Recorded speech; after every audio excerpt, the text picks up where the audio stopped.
Welcome back. Well, it's day 2 of the World Economic Forum meeting at Davos. Our delegation hard at work to try and counter some of the negative sentiments around our energy crisis. Our business editor, Xolani Mbanjwa, there for us. Xolani, good afternoon to you. We know this is where the world's business and government elite gather. What have been the major engagements that have taken so far today? What have people been talking about?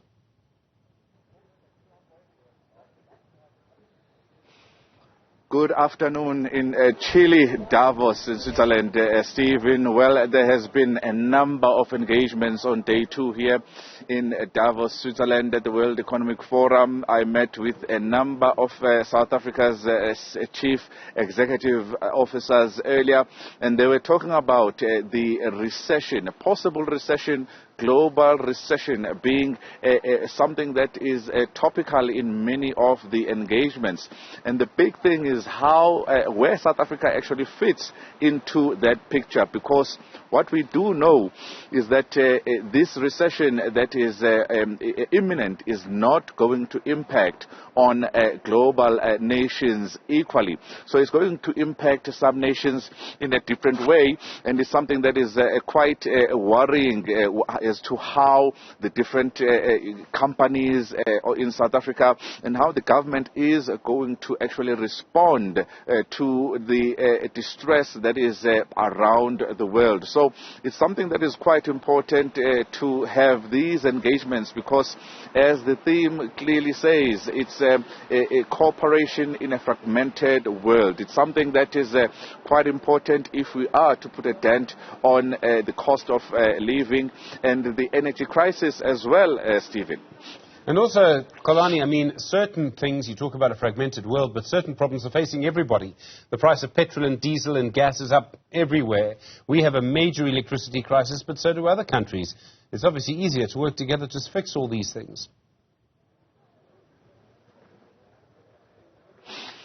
And the worrying thing, Stephen, is that when it comes to South Africa, everybody that we are chatting to, whether local or international, say the same things. They say that there are solutions that are there in South Africa. The problem is that we are taking too long as a country in terms of making sure that we act with speed. That is a major concern here.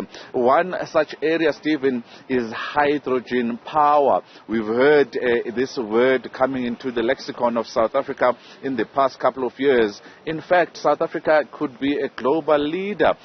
Standing in front of a company, Xolani here, these cars are actually powered by South African hydrogen. And this is a German company. They are talking about the fact that if South Africa moves with speed, and when it comes to legislation, that's where the investors are most worried. There is a lot of time that it takes between the deals that are being struck and implementing the deals because of the legislative and other concerns. So this is something that is top of mind, the speed with which South Africa responds to the crises that we have. And these are serious issues that have been deliberated here, and that will continue to be deliberated here in Davos, Switzerland. But I'm not alone here on the snowy plains of Switzerland. I am with Minister Mamoloko Kubai, who is joining us now. She is, of course, our Minister of Human Settlements and part of the leadership that is the South African team and the delegation here. Thank you very much, Minister, for joining us. It's been 2 days of deliberations. What are the questions that investors and public leaders that you've met here asking about South Africa? What do they want to know most before they invest in South Africa? No. Greetings to your viewers at home as well. It's been quite hectic since we arrived. I think the first issue was quite a number of people who were looking forward to President being here to interact with him. So as the delegation, part of the issue was almost to explain that he's not able to be here. Two, obviously, from our side, which have been part of the engagement, my first engagements have been around the human settlement issues, the response to disasters, redesigning of urban cities. For example, today it was about the report that was released by WEF, specifically utilizing artificial intelligence to respond to disasters. Part of the areas that we as South Africa could be expanding on is the role of space agency that we have at the home, to be able to assist us in responding to disasters like wildfires, issues of storms that happen. So that's been part of what I've been engaged in, specifically around how do we settle people, how do we redesign cities, how do we build urban areas specifically to respond to the climate change and the needs of doing things differently. So that has been the message. We'll be engaging this afternoon with programs that follows around teenagers, young people, entrepreneurs. What are the opportunities in the global space for them, and how are we as governments protecting and ensuring that those who are going to be the future of the global world are part of the decisions today. So those are part of the issues that we'll be engaging on, and obviously part of the engagement with the WEF leadership will be led with by Minister Godongwani, who will lead us into the discussion with the leadership of WEF. Obviously they've released a report that looks into South Africa, what those who are analyzing South Africa are worried about in terms of governance, in terms of corruption, in terms of the issues, in terms of energy security. They're looking at even the issue around cost of living. So the report has been released by WEF that looks into the outlook of South Africa, and part of the engagements with the WEF leadership will be in those areas. There is a lot to talk about. The fourth industrial revolution is a serious matter to talk about. The jobs of the future. Is South Africa ready? When you look at how other countries are actually prepared and preparing for what is to come, the next engagement that you're going to have is with teen geeks to actually encourage South Africa to have young people getting into robotics. Are we ready? Because it's something, we have a commission, we have a committee, it's a nationally appointed one. Are we ready?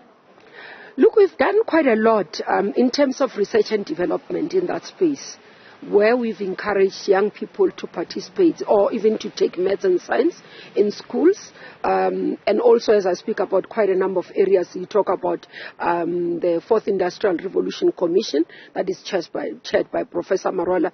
You look at quite a number of people who actually, in South Africa, are sitting with PhD in artificial intelligence. I don't think we also take note of that, how much research work has been done.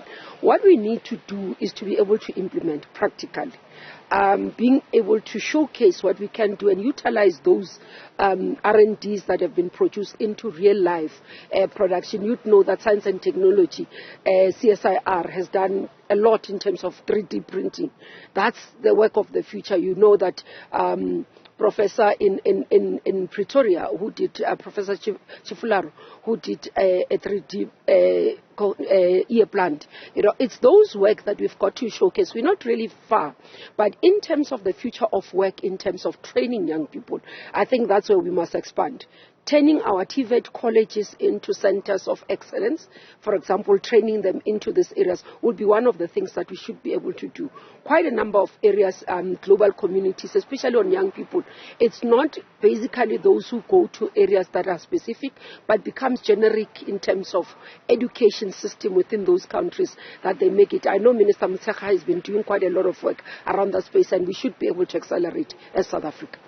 Implementation, it's a word that I've heard so many times here at WEF, saying South Africa has a huge potential in many areas, and these investors are just worried as to the speed with which South Africa responds to the challenges that it has when it comes to economic development in the country. Minister Kubai, thank you very much for your time. Stephen, I hand back to you from the town of Davos in Switzerland. Xolani Mbanjwa, thank you very much indeed. I'm afraid the forecast is it's going to stay pretty cold in Davos through the week.